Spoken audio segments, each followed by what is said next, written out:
Hi guys, my name's Sean from Concept Chemicals and welcome to another episode of Ask the Professor. Now, you'll have noticed previously we did a video on our cameraman's car, Lucas, who's from London, that had issues with car park scratches.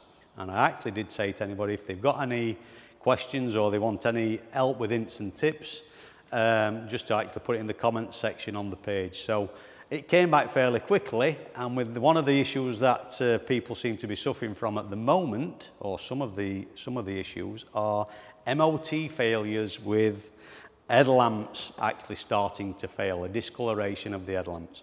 So we've come back fairly quickly with this, so we're going to actually show you how to actually resolve this particular issue.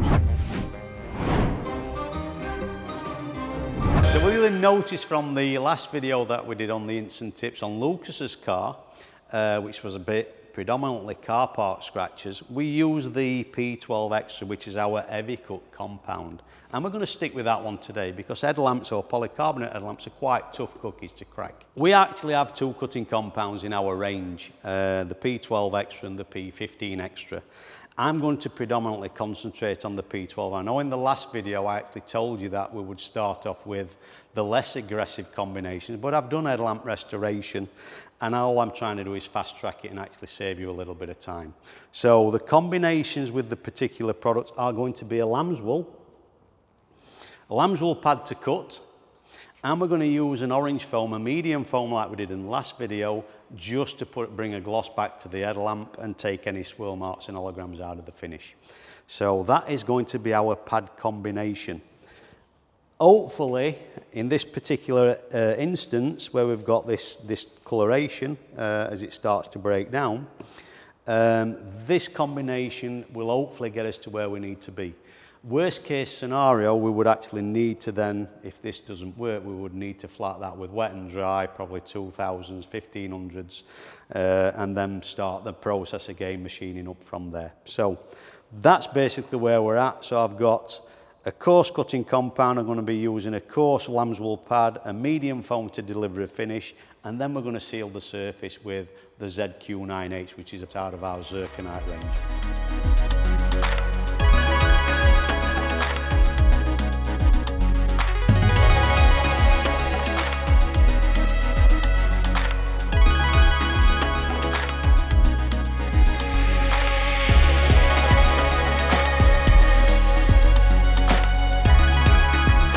Right guys, so that's all the preparation done. We've degreased the headlamp unit. We've actually masked it out a little bit just in case we get any splatter or fling from the product, because lambs will actually do start to fling a little bit more than a foam. So we're going to try and control it as best we can.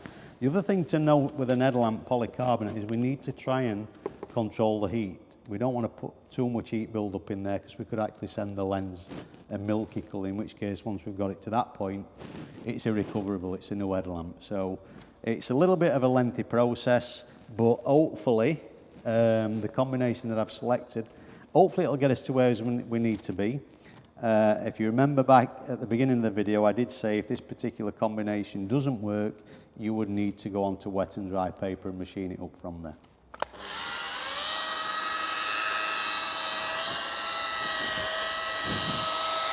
So we're just going to prime everywhere up, distribute the product, and then once we've done that, we'll start to increase the machine speed.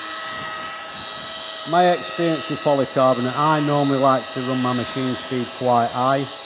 I think it delivers a better cut, but I've obviously got to be wary that I don't actually generate too much heat on the polycarbonate, otherwise I run the risk of damaging it.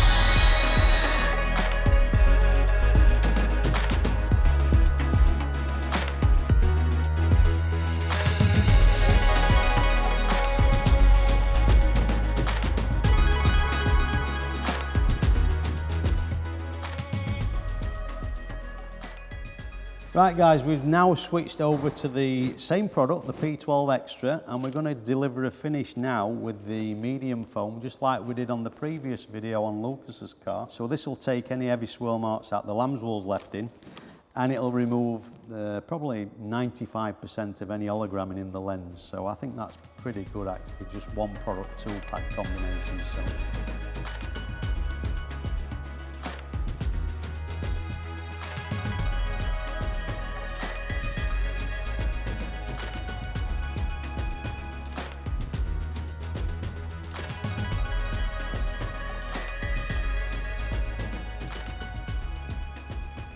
You guys can probably see better than me because I'm actually doing the temperature test at an angle. So what you should actually get with the foam, it should actually generate more heat than a lambswool. A lambswool will cut, but it will control the heat better than a foam. We've obviously machined the headlamp up, so we've obviously got rid of the yellowing to the surface area. As previously said, if it wanted a little bit to be a little bit more aggressive to remove it, then we would be going down a wet and dry sandpaper route and then doing the same process through the machining process. Now all that is left to be done is to actually seal the headlamp unit up to give it the UV screening protection to stop it actually yellowing and to give it a little bit of stone chip protection as well. So out of the zirconite range, we've got 2 coatings which can deliver a finish to this particular substrate. We could actually go with the ZC Booster, or we could actually go for the ZQ9H quartz coating. In this instance, I'm going to go with the ZQ9H primarily because it's going to give me the UV filter.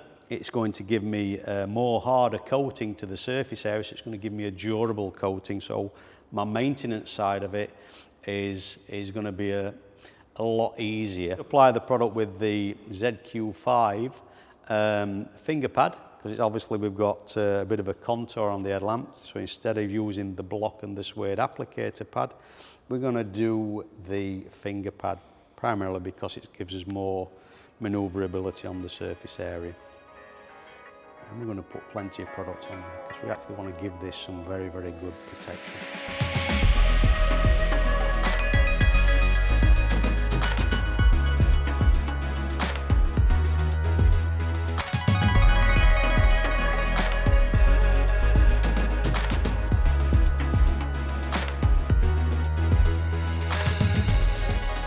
Slightly different application method to the normal ZQ9H, because with the finger pad it allows us to actually apply it in a circular motion to actually get into all the nooks and crannies. So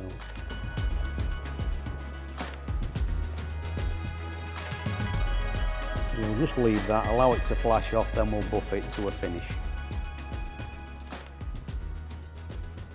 So just bear in mind, folks, that when we're using the ZQ9H as a coating, in this particular instance, we wouldn't let the headlamp come into contact with water for up to 4 hours after application, and we would actually leave it for a full 24 hours, probably overnight, to actually fully harden, so it's actually nice and hard for travelling down the road.